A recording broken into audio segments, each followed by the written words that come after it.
Yo, that was quick. We're live. Nice. That was the quickest I think we've ever gotten online.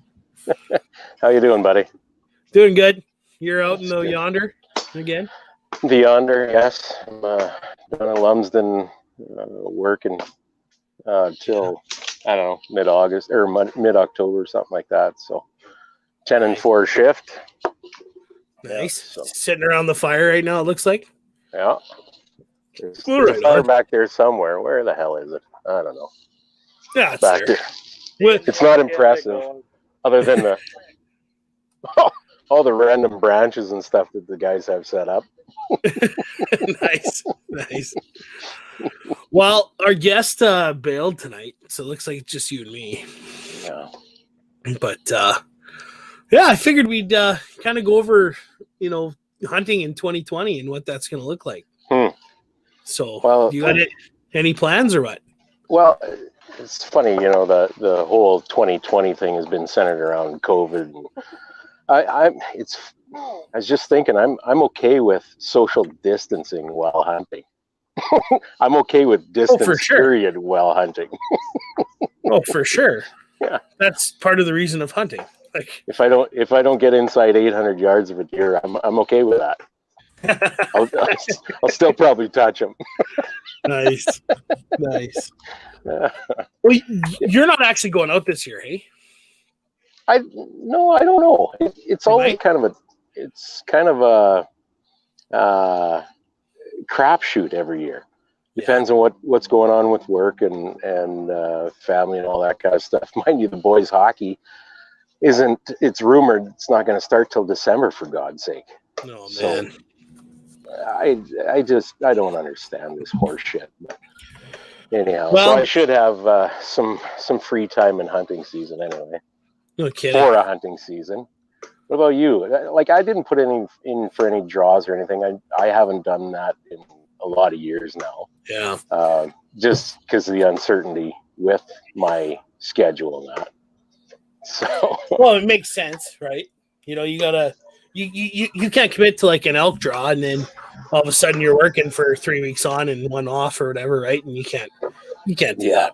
So, but no, I put in with my dad and a buddy of mine to go for analysts for mule deer down in Zone 3, south of Maple Creek there, and we got drawn for just an antlerless mule deer tag. So, but I put in for moose and.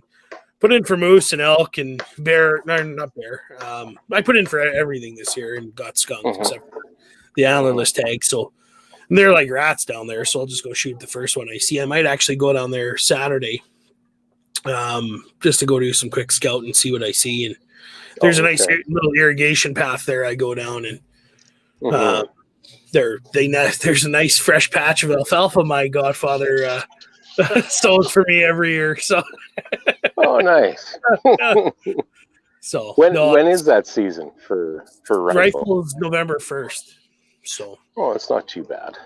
Yeah, I was gonna do the 6.5 this year out of the Axis. So see how that goes. Because the shots I'm taking, they're not that intense. They're 50 to 150 yards max, right? Yeah. So you play your cards right, they'll stand and look at you. Well, and they always do. There's the herd I follow every year, not follow, the herd I go after every year is usually 30 to 50 animals deep. And they bed down right in this nice alfalfa field that's on this cut. Well, where the cut bank was, the cut bank's on one side, and then there's a windbreak on the other. And they bed down right in the middle of the two, and then there's a trail that goes along the cut bank. And the one I shot took 2 hops off from the field into the fucking road and up down to the cut bank last year. So I'm going to try not to do that this year.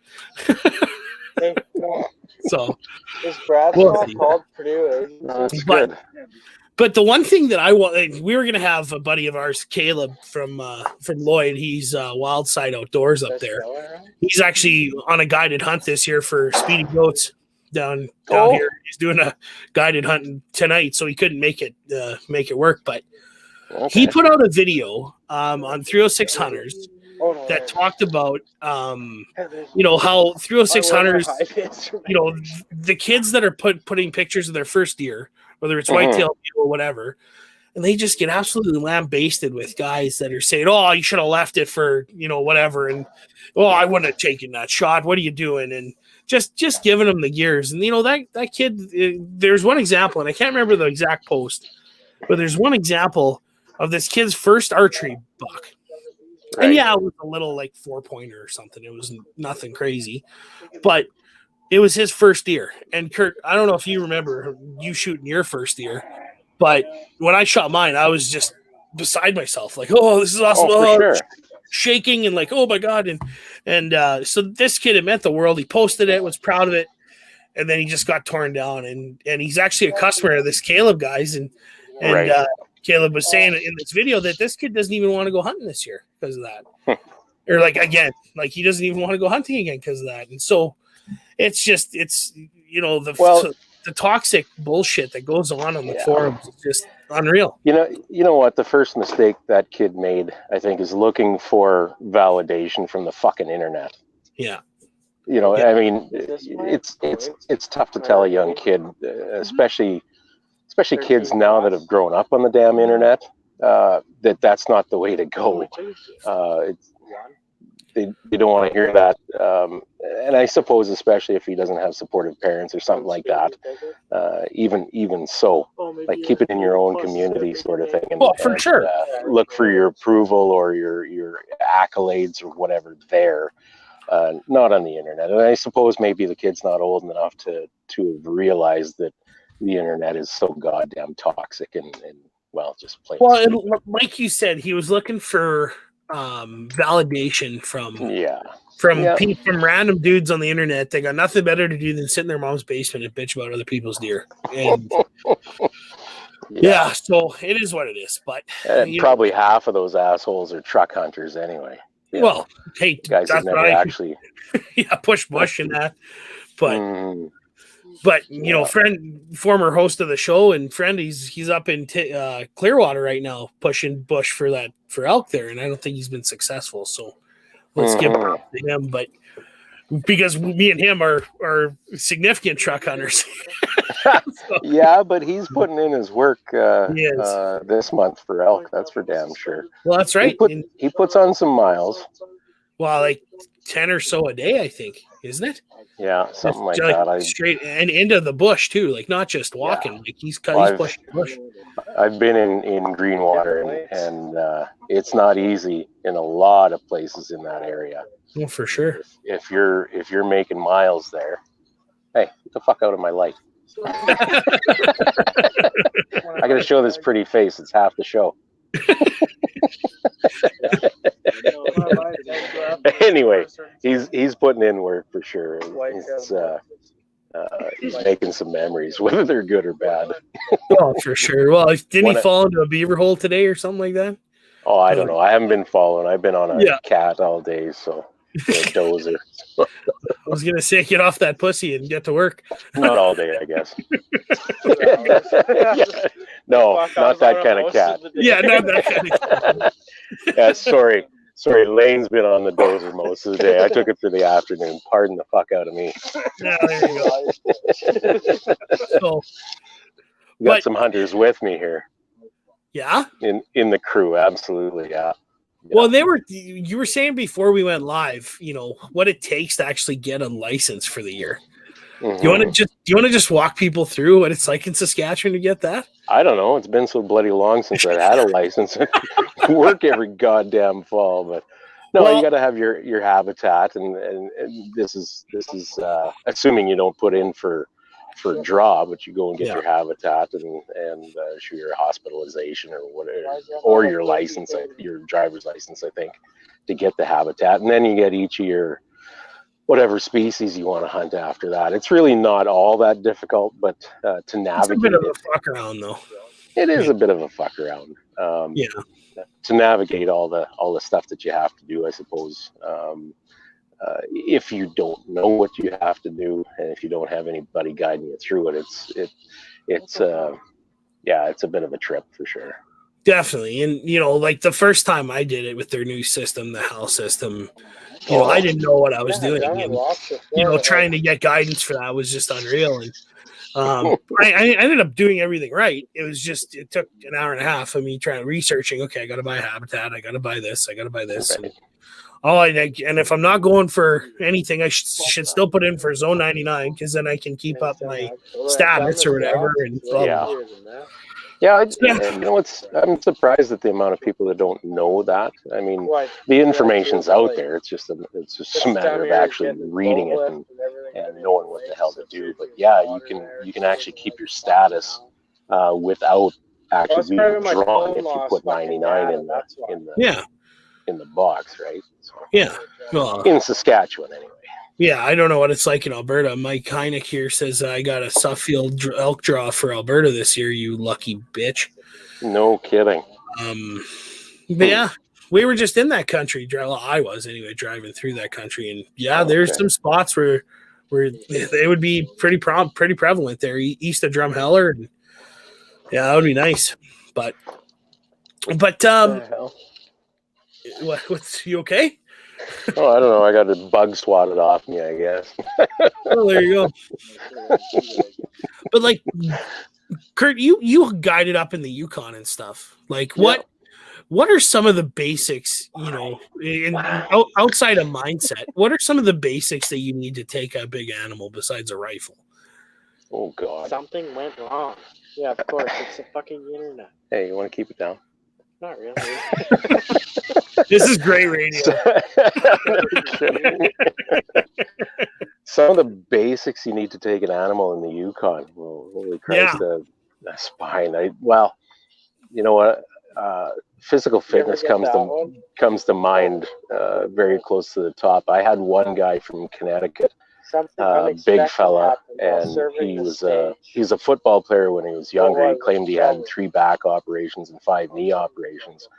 He went up there with a bow, and one of the very first things he said to me was, "Can you call him into 20 yards?"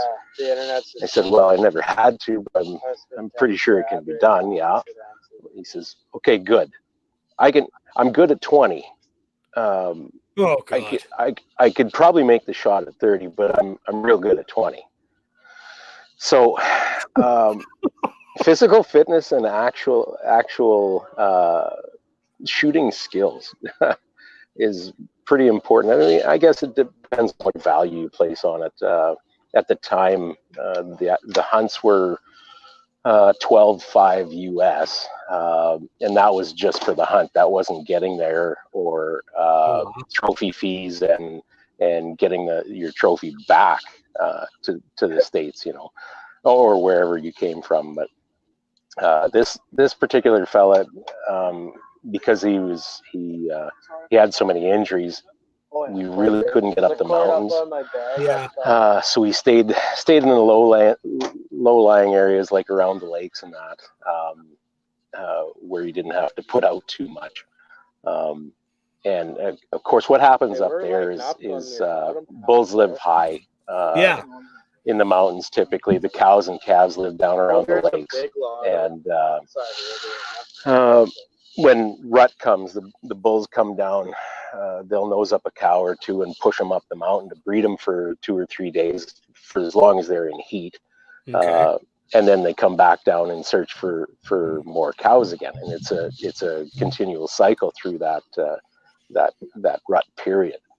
And of course, the first day that I had this guy there, God, I showed him, what the hell was there, 7 bulls, but they're all younger bulls, eh?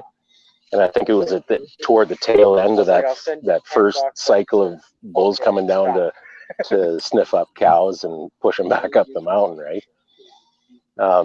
So none of them were big enough to shoot. Called one into, oh my God, it was 12 yards or some stupid thing, but he was too small for him to shoot, especially on the first day. And then we went through like 6 days of absolute drought. Oh, really? There was nothing. And I looked at him, I said, "Man, we got to get you up the mountain." Well, no kidding. To go to where the bulls are. And how did that go? It was a struggle, and lots of whining and that. But I mean, I'm not trying to discourage anybody. No, for sure. Of any shape or condition from doing a hunt like that. It'd be nice for the guide to know what kind of condition you're in, so that you can make preparations for that, right? Well, and like you said, physical fitness. Even for me, hauling that 100-pound doe up a cut bank, I couldn't imagine hauling one, down a mountain, in pieces, or quartering out a moose or an elk. Oh God, I couldn't even imagine, right? So yeah, and being able to stick with it. I know that I've had guys fall asleep while I'm calling. Oh, really? And I mean, it's their hunt, and I'm there to do the work. True. They're kind of not. Unless they want to, but it's their holiday, so to speak. So true. You do all the work, and I mean, you got to earn the tip if you're going to get one. just the tip. Yeah, just the tip. But when it's you and your hunter, you're the only two guys out there, and you're dealing with a moose, like a 1,400 pound moose oftentimes. You kind of got to chip in. Oh, for sure.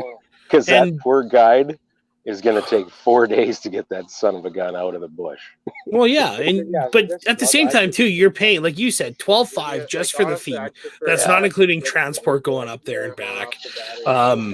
And then the gear, you guys don't provide the gear, right? They have to bring their own shit. And so it's like, you want to kind of be ready for that and get your money's worth, right? And you don't want to be sitting by a lake bed while all the bugles are coming up north, they're up the mountain from you. And right. I can see it. Yeah, so, for sure. I had an old guy from North Carolina at one time too, and he was 65, and I don't know, listen. Those Southern boys can tell stories. I bet. Listen to all the stuff that he'd been through, and watching that man go through the bush and through the mountains was something else to see. I'm telling you, he was ready for it. Oh, absolutely, yeah. Nice. Yeah, there was only 1 day out of a 10-day hunt that we had to slow down, and I took him fishing one day because he was sore, and then back at her the next day. Nice. So what? Yeah. So you said watching this guy go, like, what did he do that's different than, say, your average hunter? He was just. I don't mind that though. Like he stuck with it. Most of us, when shit gets tough, we tend to quit. For sure. We'll sit down to take a break. Yep. I told this old guy that that spot over there, we got to get there. Okay, well, let's go. And it's 600 yards. Hey. Yeah, none of that shit. 600 yards in the mountains is no short stretch. No. But when you do it without taking a break, and you're 65 years old, like, good on you. Like I can imagine doing it now, and I'm 300 pounds and 32 or whatever I am, and anyway. Well, I'm the same. I'm 248. And the old gray mare just ain't what she used to be. Yeah, she ain't a stallion anymore. Well, she kind of is. Nancy would say you are, but well, of course. But she gets paid to say that. There you go. Yeah, that's what you pay her for, right? But so like this, and then when you're going up in the bush like that, are you taking outside of just your rifle and a pack with water and a snack? You're taking knives, are you taking bear spray, or what are you doing? Like, oh no. What are you looking at for gear? I'm taking 358 Norma Magnum bear spray. Yeah, precisely.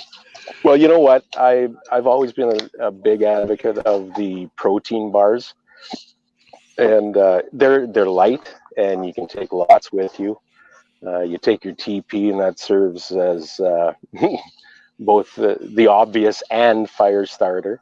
Yep. Compass is an absolute must.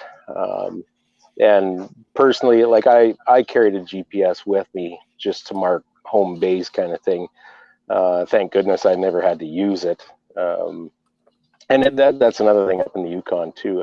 In September, often run into fog. So you get up on the mountain, and you can see base camp, but like when it's clear, but if fog rolls in, where the hell are you now? Well, exactly. You could wind up 3 miles off course. You start walking where you figure you're supposed to be going, and it's easy to get turned around up there. Well, but a back compass. afterwards, and compass is a must. I can almost see a GPS being a must too, especially if you're doing some scouting. Depends on it depends on your area. Depends on who you are. I've known guys that get lost in the Saskatchewan bush, like the heavy poplar that's dotting the prairies, sort of thing. And some people just don't have good senses of direction. No. And others. This might sound arrogant, but I always have had. I mean, I grew up on the prairies, right? Of course. Grew up in the bush, and holy. I guess we got a fire now. that lit up, yeah. Right up my back. My buddy hugs melted to my back now. I got the helpers here. I see that. Your back. Yeah. So speaking of fire, matches or waterproof matches or waterproof lighter is always a good thing. I hate rubbing sticks together trying to get a fucking spark. What are you pouring in there? Nothing. Oh my god. This is Indian blood. That's great. If I disappear, call 911. I'm at the Lumsden campground. Yeah. Fire extinguishers on hand. They must be pouring that Last Mountain Distillery brew right on the fire there from across the road there. Yep. Well, right on. You know what? Another tool I found really helpful is machete. Definitely. Seriously. Yeah. Even in the campground, right here. Well, yeah. Now, would you go full size and carry that up the mountain, or would you go with like a 14-inch one, or what? No, like the 14-inch ones are fine for hobbyists, I guess. Yeah. But the full size ones are where it's at. If you really need to do some bushwhacking, you just can't swing a small one like you. No. As effectively as the larger ones, for sure. Well, I don't have a big one myself. That's what she said. I don't have a big one myself. You don't have a big one. I got those SOG or SOG knife, the tomahawk and mini one set, and that's what I'll throw both in my pack, because those little tomahawks were great for busting rib cages. I love them. Right. Yeah. But. Anyway, you don't have to bust a rib cage if you know. That's another thing, actually. Have you ever done the gutless skinning thing? Nope. No. I gotta learn you that someday. That's kind of. You gotta learn me that. Yeah, you don't take the guts out at all, and you roll the animal. You take all the meat off without taking the guts out. And the very last thing you do is let the guts go and to get the tenderloin inside. Yeah. Huh. So what are the perks? Like, I can imagine it, but what are the perks of that? Like, you're just not messing with guts. Like if you're field dressing an animal on the ground, what most of us do if we have time or if we have facilities, whatever, like. You shoot a deer and pull them up on the front end loader. If you got a gin pole or something in the yard, the first thing you do is open him up, pull his guts out, and then skin him. And right, that's what I always do. Well, you don't want to be stepping in guts all the time, and they make a hell of a mess, all that kind of stuff. So you leave them in them, and when the animal's lying on its side, you cut the hide down the back and fold it over the animal. And then you work on the front quarter, the hind quarter on the side that's up. The straps, you take all the rib meat. Back straps, the rib meat, neck meat on that side. If you're dealing with a big animal that's got all that worthwhile meat. And then you take the two legs that are on the ground and you flip them over the other way. And then the hide goes off that same way, and you work on those quarters that way. That's intriguing. And you're not YouTube it sometime. The gutless skinning method or gutless field dressing method. It's actually quite good. You're not messing with guts, and that's kind of a big deal.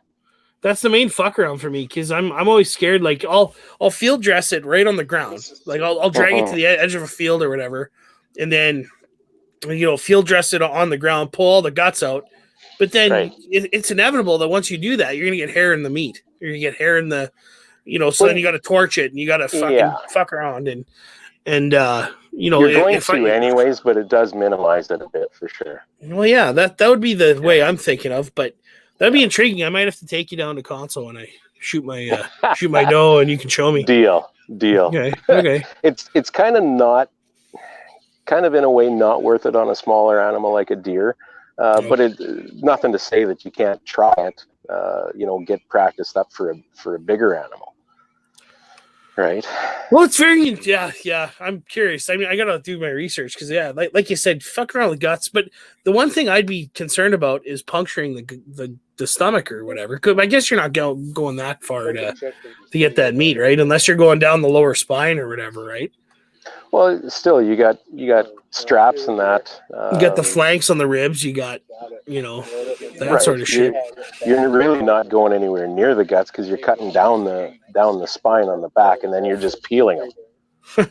Okay. It really is what it is. So Tint Desjardins says torch. I've always been told that here's a flat screwdriver. Get picking hair.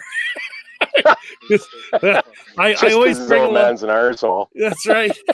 I always brought along one of those Bernardin torches, and I just up and down, and you're good to go. But anyway, all right, on. Yeah. Well, considering our guest didn't show up, I didn't really know what else we could talk about. But that was like doing any birds this year, Sean? I'd like to. I'd like to go down to Estevan and there's a nice spot down there. I'd like to go and check out. But again, when am I going to find time for that? But that's I think what most people struggle with. I think there'd be a lot more people out hunting if they only had the time. Yeah. No doubt. What do you do? Well, right. We're here working. Yeah. So but I do know there's a bunch of birds by Brock Lesnar's farm out southeast Saskatchewan. I'm not going to say where, but he's very touchy on his access roads. Old Brock is. Yeah, I don't know that I'd be pressing my luck there either. He used to be one of my customers, believe it or not.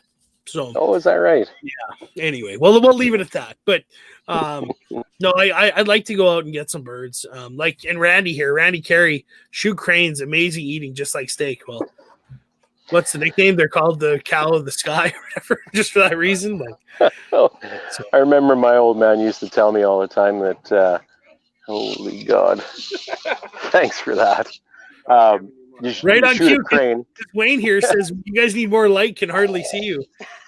That's because Kurt's outside on a fire and I'm in the bedroom. So. There's my light. There you go. And my faithful helpers. That's right. Tomorrow I'm going to have to get them doing some manual labor, I think. Yeah. Wake them up at the crack of dawn and get them digging. Oh, God. Right? Yeah. Anyway, Dad used to say... Sky. That's what it's called. Cranes, ribeye of the sky. That's right. Right, yeah. Dad used to say, boil them, make crane soup, put 2 stones in. When it's done, eat the stones and throw the crane away.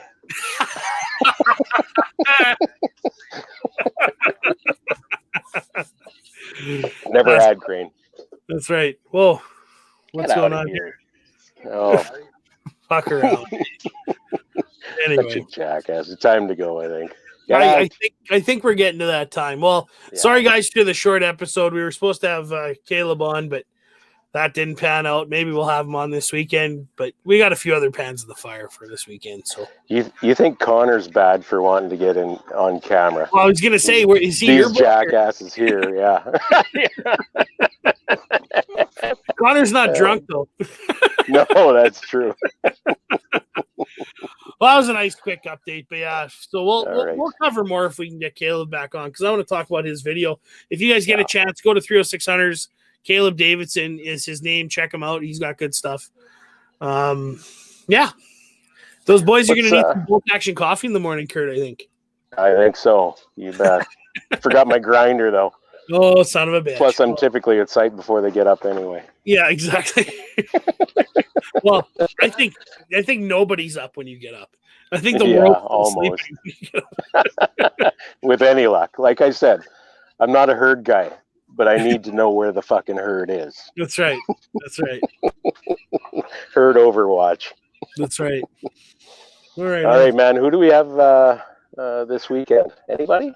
Or is it just I haven't announced anything yet, but I think we might have somebody from Modular Driven Technologies. Oh, right. That's right, too. So, yeah, he's just yet to confirm, right? That's correct. Nice. So, yeah, I'll follow up tomorrow and schedule the show and go from there. But yeah, sorry guys for the quick show here, and now you get to see what Kurt's family life is like when he's not in the basement there. Yeah, my non-at-home family. That's right. Hey. You can't pick your family, children. but you can pick your coworkers, right? Yeah. You're supposed to be able to. That's right. I think our hiring policy is flawed. All right, buddy. Good to talk to you again. Hey, thanks, guys. Good to see everybody here. Okay. Later.